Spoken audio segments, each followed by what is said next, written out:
దీక్ష, పట్టుదల, కృషి, విశ్వసనీయత. ప్రజల నాడి తెలిసిన నేత, యువజన నాయకులు.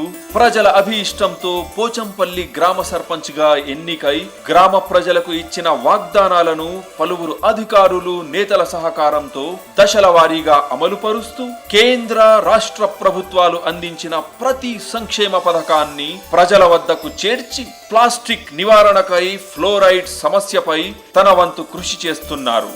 పలు సేవా సంస్థల ద్వారా వితంతు, వృద్ధాప్య, వికలాంగులకు బాసటగా నిలుస్తున్నారు. గ్రామస్తుల స్థితిగతులను మెరుగుపరిచి గ్రామాన్ని సమగ్రంగా అభివృద్ధి చేసి దేశంలోనే ఆదర్శ గ్రామంగా తీర్చిదిద్దాలనే దృఢ సంకల్పంతో ముందుకు వెళ్తున్న శ్రీమతి తడక లతా వెంకటేశం గారికి మన అమూల్యమైన ఓటు వేసి మరోసారి గ్రామ సర్పంచ్ గా ఎన్నుకుందాం. క్రికెట్ బ్యాట్ గుర్తుకే మన ఓటు.